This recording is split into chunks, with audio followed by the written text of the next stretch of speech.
যে এই খুনিদেরকে কারা ছাড়াইলো, আপনি হাসতে হাসতে বলেন যে বাবা এইটা কেমন কথা, এর দায়িত্ব তো আমার না।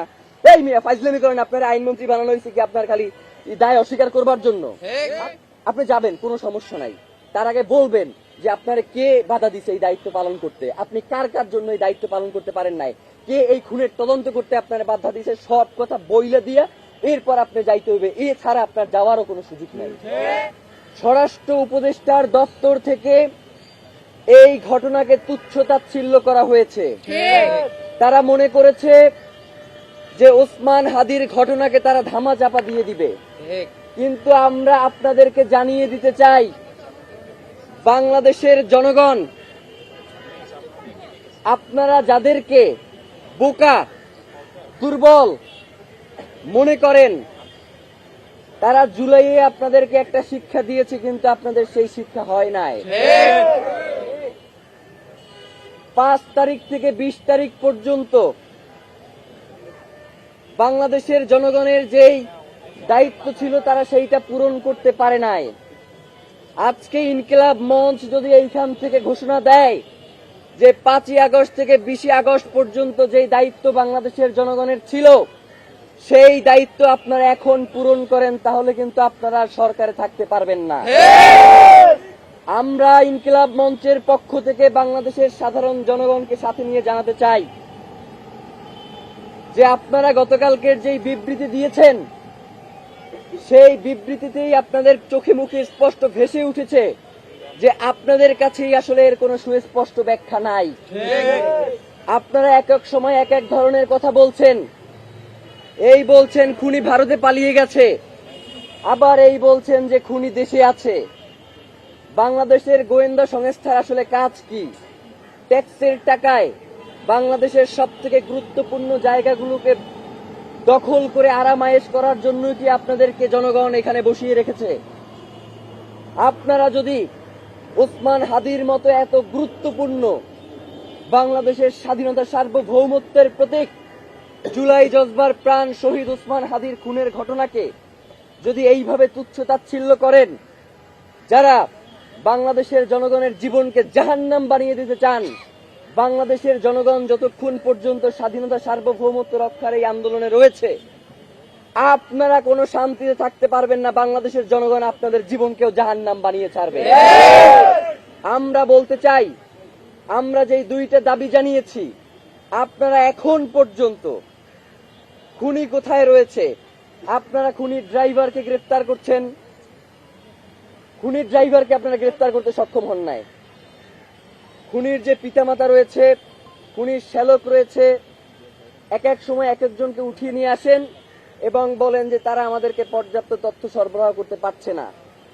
মানে গোয়েন্দা সংস্থা এবং যারা হচ্ছে তাদেরকে জিজ্ঞাসাবাদ করেন, আপনারা বলেন যে তারা সর্বোচ্চ তথ্য সরবরাহ করতে পারছে না, এবং আপনারা গুলি করা পরবর্তী সময়ে আমাদের কাছ থেকে তথ্য নিয়ে খুনিকে নিশ্চিত করবার চেষ্টা করেন। আপনাদের কাছে সেই ক্যাপাসিটিও নাই যে খুনিকে কিভাবে চিহ্নিত করা যায়।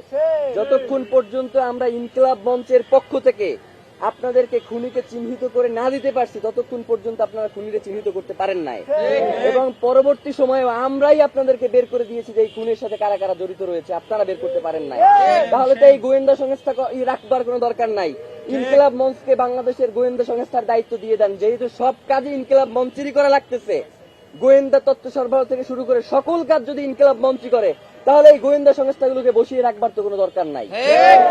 আমরা দ্বিতীয় দাবি জানিয়েছিলাম যে সিভিল মিলিটারি ইন্টেলিজেন্সের মধ্যে ঘাপটি মেরে বসে থাকা আওয়ামী দোসরদেরকে চিহ্নিত করে আপনারা গ্রেফতারের আওতাধীন করেন। দ্বিতীয় নাম্বার দফা আপনারা কোনো উচ্চারণই করেন নাই, মানে কি ফাইজলামি নাকি? মানে বাংলাদেশের জনগণ, কোটি কোটি জনগণ আপনাদেরকে 2টা দফা দিয়েছে, আপনারা কোনো তোয়াক্কাই করতেছে না। বাংলাদেশের জনগণ এই সরকারকে টিকিয়ে রাখার দায়িত্ব নেয় নাই। এই সরকার যদি এই বিচার নিশ্চিত না করতে পারে, এই সরকারে থাকবার কোনো দরকার নাই। বাংলাদেশের জনগণ দীর্ঘ 15 মাস ধরে এই সরকারের সকল অন্যায়কে শুধুমাত্র বৈধতা দিয়েছে যাতে জুলাইয়ের এই বিচারগুলো হয়, যাতে বাংলাদেশের স্বাধীনতা সার্বভৌমত্ব অক্ষুণ্ণ থাকে, যাতে বাংলাদেশের স্থিতিশীলতা বজায় রাখে, যাতে বাংলাদেশের সুষ্ঠু একটা নির্বাচন হয়। আপনারা কোনোটাই করতে সক্ষম হচ্ছে না, তাইলে আপনাদের তো এখানে বসে আরাম করবার কোনো দরকার নাই। আপনাদেরকে যখন আমরা গিয়ে বলি যে এই খুনিদেরকে কারা ছাড়াইলো, আপনি হাসতে হাসতে বলেন যে বাবা এটা কেমন কথা, এর দায়িত্ব তো আমার না। এই মিয়া ফাইজলামি করেন, আপনার আইনমন্ত্রী বানানো হয়েছে কি আপনার খালি দায় অস্বীকার করবার জন্য? আপনি আইন উপদেষ্টা হয়েছেন কি খালি দায় অস্বীকার করবেন এই জন্য? আপনার কি কোনো দায় নাই? এই যে জনগণ যখন এই যে উপদেষ্টা পরিষদ গঠিত হয়, জনগণ কারে চিনত? জনগণ তো খালি আপনারই চিনত। ডক্টর ইউনূস আসবার পূর্ব পর্যন্ত তো এই উপদেষ্টা পরিষদ কারা কি হবে এই দায়িত্ব তো আপনার উপরেও বর্তায়। তাইলে আপনি এখন যে কথায় কথায় বলেন যে বাবা এইটা তো উচ্চ আদালতের কাজ, এইটা অমুকের কাজ, এইটা তমুকের কাজ, তাইলে আপনার আসলে কি খালি অস্বীকার করাটাই আপনার দায়িত্ব, নাকি আপনি এই বাংলাদেশের পুরো জনগণের দায়িত্ব নিয়ে আপনি ক্ষমতায় গেছেন? আপনি সেই দায়িত্বকে অস্বীকার করেন কেন? আমরা স্পষ্ট করে বলতে চাই যে স্বরাষ্ট্র উপদেষ্টা, সহকারী উপদেষ্টা, আইন উপদেষ্টা থেকে শুরু করে প্রত্যেকে প্রচুর পরিমাণে দায়িত্ব অবহেলার কারণেই আজকে হাদি ভাইয়ের এই রক্ত এই বাংলার জমিনে ঝরেছে। সুতরাং প্রত্যেককেই এর জবাবদিহি নিশ্চিত করতে হবে। গতকাল থেকে গুঞ্জন শুনতেছি যে স্বরাষ্ট্র উপদেষ্টা নাকি পদত্যাগ করবে। ফাইজলামি করেন মিয়া, বুইরা ভাম কোতার জানো, ফাইজলামি করতে আসেন, মানে সারাক্ষণ খালি ভেটকাইতেছেন। আপনাকে কি পদত্যাগ মানে হচ্ছে আপনি কোনো কিছু পারতেছেন না, আস্তে কইরা চুপচাপ চলে যাবেন, এই জন্য কি আপনার স্বরাষ্ট্র উপদেষ্টা বানানো হয়েছে? ওই জায়গা দিয়ে আপনি লড়তে পারবেন না। আপনার পুরো এই ঘটনার সাথে কারা কারা জড়িত এইটা নিশ্চিত কইরা আপনি এইখান থেকে যাইবেন, আপনি কোনো জায়গায় যাইতে পারবেন না। মানে হইলো যাইয়া আপনি যাবেন, কোনো সমস্যা নাই, তার আগে বলবেন যে আপনার কে বাধা দিছে এই দায়িত্ব পালন করতে, আপনি কার কার জন্য এই দায়িত্ব পালন করতে পারেন নাই, কে এই খুনের তদন্ত করতে আপনার বাধা দিছে, সব কথা বইলে দিয়া এরপর আপনি যাইতে হবে। এছাড়া আপনার যাওয়ারও কোনো সুযোগ নেই। এবং ডক্টর ইউনূসকেও আমরা বলতে চাই যে বাংলাদেশের জনগণ আপনাকে প্রধান উপদেষ্টা বানাইছে এই জনগণের স্বাধীনতা সার্বভৌমত্বকে টিকিয়ে রাখার জন্য। জানাজার মাঠে আপনি বলেছেন যে আপনি শরীফ ওসমান হাদিকে ধারণ করেন, কিন্তু একবারের জন্য আপনি জানাজার ময়দানে বলেন নাই যে খুনের বিচারের ব্যাপারে আপনি কি করবেন।